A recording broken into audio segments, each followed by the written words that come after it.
Hello, this is Rdu from Team Meteor Makers, and I present you my token druid build that got me first place at WEC qualifiers. This is not the exact build I played because I run one big game hunter. I will explain you why I put the Neruba Weblord back after the tournament, and I will explain you every card of this deck in detail and potential combos and where this deck came from. Let's start with the terminology and how this deck was invented and for what purpose. So this deck was invented and it relies around Savage Roar, probably one of the most powerful, if not the most powerful card in the game, that you can compare with Bloodlust, Bloodlust being way inferior due to the mana cost and the attack it gives. This deck wants to buff tokens by Savage Roar and Power of the Wild, tokens being monsters that are summoned that usually have a low attack, like the ones from Violet Teacher, the one from Harvest Golem, even Argent Squire can be called a token, and also the Haunted Creeper, which I would explain why I added to this deck after the NAXX release, this being probably one of the best cards in the game at the moment. Nature will rise against you. So, this deck is very consistent, even if it doesn't look like, running so many low mana minions and low HP and low attack. When combined, all these minions are so powerful together. Most of the decks run one copy out of most of the minions in their decks, but this deck runs two copy out of each card. That means it's very likely for you to get a good starting hand and to continue getting good cards. The only problem this deck has, and this deck encounters, is when you draw Argent Squire, Haunted Creeper or cards like that you don't usually need in the late game. But if you draw them on early game and then on late game you start drawing your Azure Drakes, Ancient of Lores, Druid of the Claws and Force of Nature Savage Roar combo, this deck is almost unbeatable. It's very strong at the moment, and that's why many people played it in the WEC qualifiers, running special variations of the deck, including some without Neruba Weblords, playing Black Knights and Argent Commanders, or big game hunters like I played. The deck that I played was like this. I run one BGH instead of one Neruba Weblord because I think it's better versus heavy decks that usually people like to play in tournaments like Handlock or even Freeze Mage. And I got BGH at the right times in all the games. I managed to get value out of him, and that's the most important thing. Neruba Weblord didn't shine at the WEC tournament, but on the ladder it's a beast. It's so overpowered. If you play two of those and you get versus a Zoo player, you just destroy him. So, let me start off. Innervate. People say that this card is the most overpowered card, but it was shown that if you draw it on late game when you need finishers and other good cards, it's the worst possible draw ever. In the same time, if you get it on the first turns, you probably win the game or snowball it hard. Argent Squire is very good in this deck. I like it in this deck more than I like it in other decks, just because you can play turn 1, you can play turn 2, you can play turn 3, and even on late game, if you innervate something and you have 1 mana left, you can just sneak in an Argent Squire. If she survives, you get more damage for your combo, so she's a very good card. Power of the Wild is probably the star of the deck because it buffs monsters and it has the best combo with Violet Teacher. As you probably saw in the game I played versus NAXX, I started out with Violet Teacher, Power of the Wild, Innervate. That's the best combo you want to have. I coined it out on turn 3, and in the Druid versus Druid mirror matchup it's probably impossible to lose if you do this combo. It's so hard to remove it. Wrath. Wrath is the best removal for 2 mana, and it's one of the strongest removal cards in this deck. Alongside Swipe is all you need. Sometimes you can use Force of Nature or Savage Roar to remove, but usually I like to use only Wrath and Swipe. Haunted Creeper was one of the cards added in the first week of NAXX, and I think it's really strong. I look at this card and I think of it as a Harvest Golem for 2 mana. Let's take a look at Harvest Golem. Harvest Golem is 3 mana for a 2/3 and a 2/1. That's a total of a 4/4 for 3 mana. This little boy is 2 mana, and if you calculate, it's a total of 3/4 for 2 mana. That's 1 damage less than Harvest Golem at 1 mana lower. Of course, the damage and the HP are distributed in more monsters, which make it more vulnerable to area of effect spells like Swipe. But if your opponent does not have Swipe, this card becomes a beast. Combined with Power of the Wild or Defender of Argus or any buff card in general, this card is amazing. When I first saw it, I didn't think of it as being so good, but now when I play it, I realize how good it is. It's a really strong card, and it has its place in probably most of the decks in this current meta. Nerubar Weblord is very strong, countering mid-range decks and even Miracle a little bit, even though some Miracle players wish to play Nerubar because they mostly have combos in their decks and not Battle Cries. In this deck, your only Battle Cry is Azure Drake. The rest, as you can see, Keeper of the Grove or Ancient of Lore are choose one, so it's not a Battle Cry, you can play around that. That's very good. I run double Savageroar and double Force of Nature because you want the damage potential you can get from using the Totals, and you can just burst your opponent when he doesn't expect it, and that's the most important factor of the deck, the surprise factor.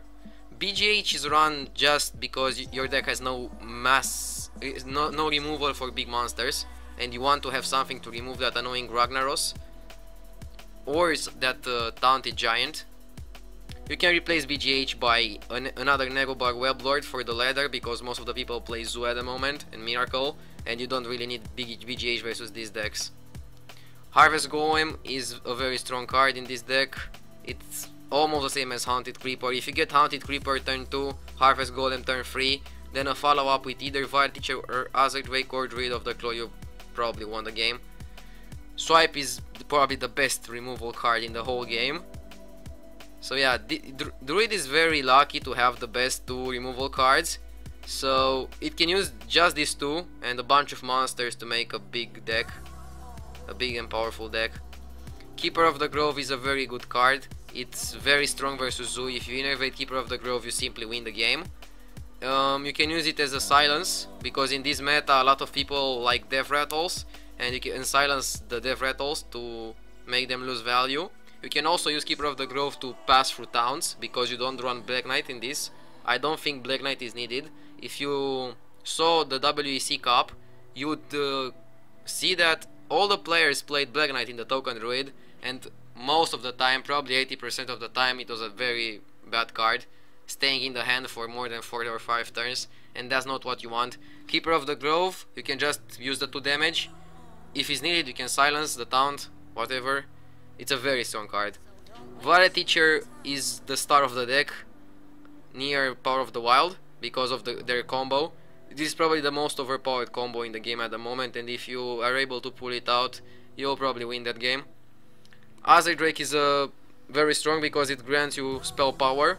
You have to be careful though not to use Azure Drake with Nerubar Weblord. You have to be careful. For example, if you have turn 2 Nerubar Weblord and you have an innervate Azure Drake, just play something else or even Hero Power, innervate the Azure Drake on turn 3 and then play Nerubar on turn 4, so your opponent will not get his Azure Drake when you already got your Azure Drake. That way you maintain board pressure, card advantage, and so on. Druid of the Claw is your only taunt. You have to use it wisely. Usually you use it on charge, but you can also use it on taunt if you wish, and if you are at a low HP and you think your opponent has lethal next turn. Very versatile card, and that's what you want. All this deck is around versatile cards. You can look at Power of the Wild, choose one, Wrath, choose one, Keeper of the Grove, choose one, Druid of the Claw, Ancient of Lore. All this deck is around making calls and decisions, and that's what is important for this current meta.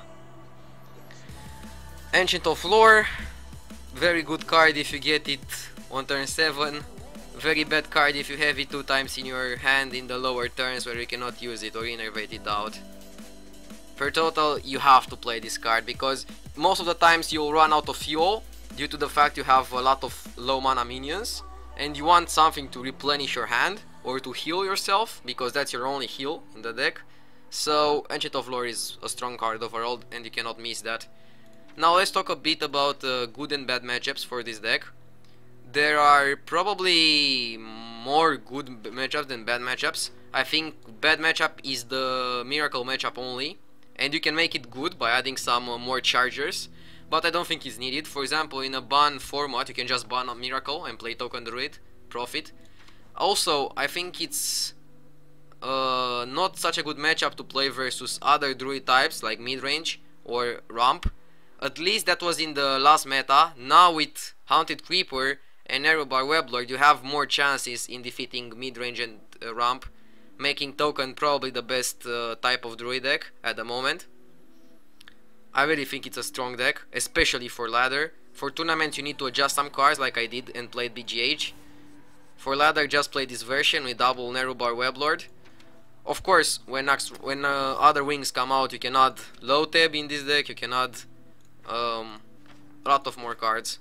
Every card that is 1 or 2 mana or 3 mana can be added to this deck if it has potential. Now let me explain you why in the past midrange druid was better.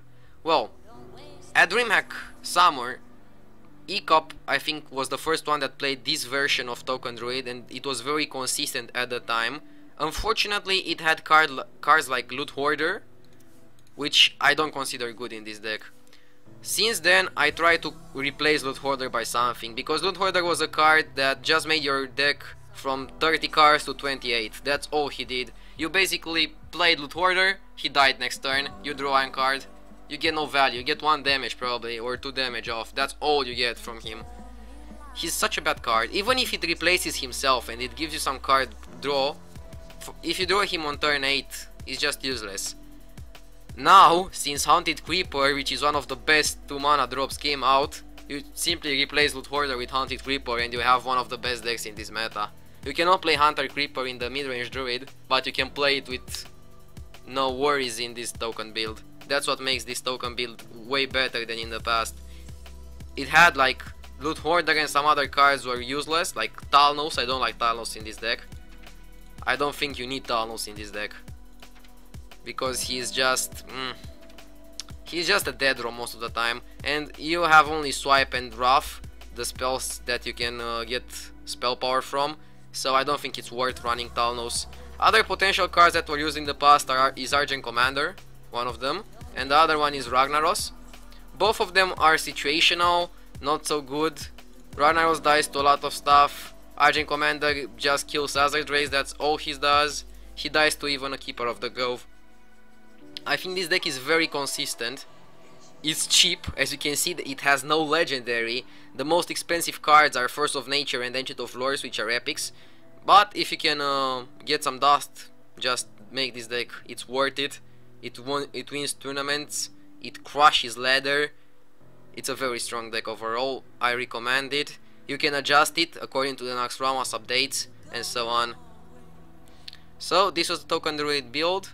If you have any questions, don't hesitate to ask me on the stream or on the Facebook. Don't forget to like my Facebook page, subscribe to the YouTube, follow me on Twitter, and watch my stream for me to see me playing this deck. Also, if you're interested in coaching, you have the link here in the right of the screen.